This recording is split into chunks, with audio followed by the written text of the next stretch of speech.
When we talk about body count, we're referring to the number of lives lost due to someone's actions, policies, or rule. In this video, we'll explore historical leaders who are attributed with the highest death toll, reflecting on the profound and tragic consequences of their power. This exploration serves as a solemn reminder of the impact of leadership and decision-making throughout history. Let's begin. First, we have Qin Shi Huang, the first emperor of a unified China, ruling from 221 to 210 BCE. His ambitious construction projects, including the Great Wall, relied heavily on forced labor, that resulting in an estimated death toll of 1 million. One of the most notable events during his reign was the unification of warring states through brutal military campaigns. These campaigns solidified his control, but came at a significant human cost. Additionally, his enforcement of legalism, a strict philosophical system, led to widespread suppression of dissent, including the infamous burning of books and burying scholars alive. His authoritarian rule sought to establish an enduring legacy, but left a trail of suffering in its wake. The next is Saddam Hussein, president of Iraq from 1979 to 2003. Known for his authoritarian rule, Saddam's policies, including the Anfal campaign against the Kurds, the Iran-Iraq war, and the suppression of uprisings, led to the deaths of 1 to 2 million people. The Anfal campaign, in particular, saw the use of chemical weapons against Kurdish villages, with thousands killed in attacks like the Halabja massacre. These events aimed to eliminate perceived threats to his power, but resulted in devastation for entire communities. Saddam's invasion of Kuwait in 1990 sparked international outrage, leading to the Gulf War and further loss of life. His reign serves as a stark example of how power can be wielded destructively. Third on the list is Benito Mussolini, the fascist dictator of Italy from 1925 to 1943. Mussolini's drive for imperial expansion led to Italy's invasion of Ethiopia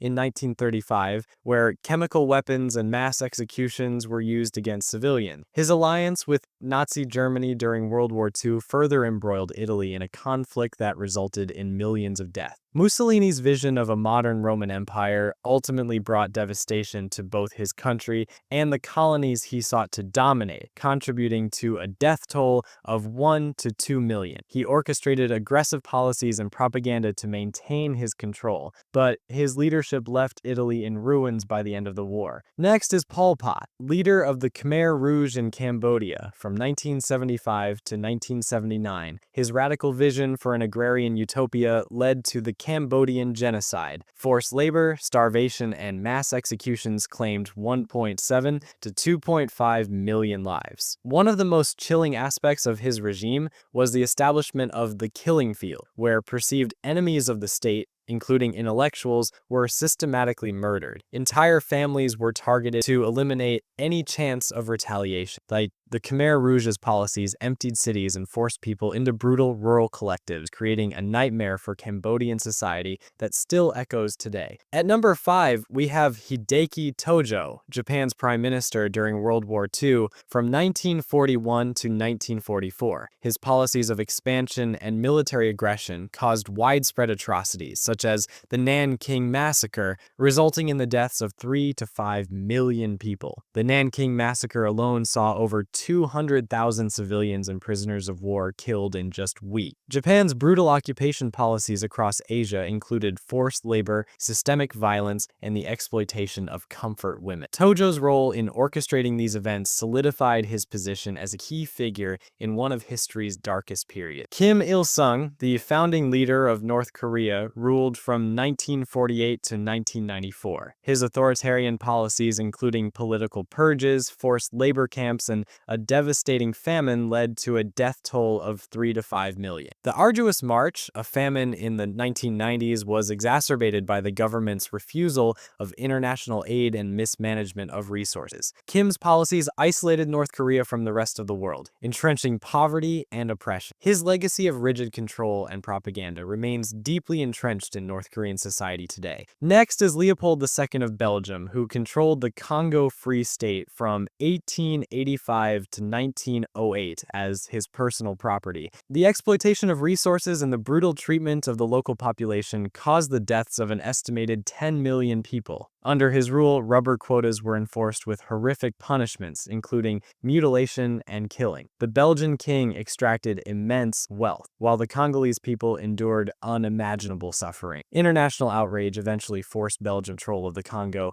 but the damage was already done. Leopold's actions remain a haunting reminder of colonial exploitation. Adolf Hitler, the leader of Nazi Germany from 1933 to 1945, is infamous for initiating World War II and orchestrating the Holocaust. The total death toll attributed to his regime is between 17 and 25 million people. The Holocaust alone saw the systematic extermination of 6 million Jews, along with millions of other minorities, political dissidents, and prisoners of war. Hitler's aggressive expansionism, which plunged the world into war, led to widespread destruction and unprecedented loss of life. His ideology of racial purity and totalitarianism marked a catastrophic chapter in human history. Timur, also known as Tamerlane, was a Central Asian conqueror who ruled from 1370 to 1405. His campaigns across Asia, Persia, and India were marked by massacres and destruction, resulting in 15 to 20 million deaths. Timur's infamous siege of Delhi in 1398 saw widespread slaughter,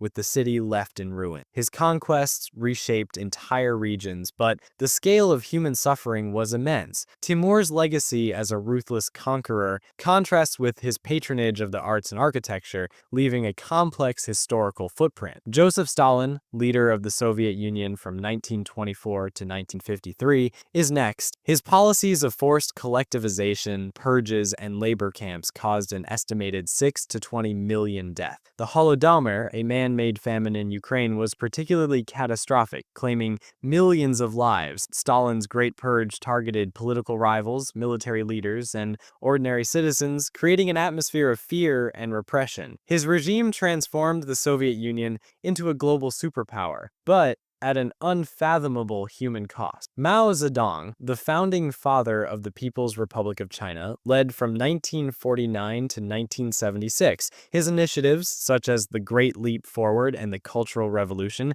led to mass starvation and persecution, with death toll estimates ranging from 15 to 45 million. The Great Leap Forward's ambitious but poorly planned industrial policies resulted in one of the deadliest famines in history. Mao's Cultural Revolution further destabilized the country, targeting intellectuals and perceived enemies. His leadership left China with a complex legacy of revolutionary change and widespread suffering. Finally, we have Genghis Khan, founder of the Mongol Empire, who lived from 1162 to 1227. His conquests across Asia and Europe involved immense violence and destruction, causing the deaths of approximately 40 million people. Genghis Khan's military campaigns decimated entire cities, with survivors often used as human shields in future battles. Despite the devastation, his empire also facilitated trade and cultural exchange along the Silk Road, leaving a dual legacy of destruction and connectivity. These leaders left indelible marks on history, but often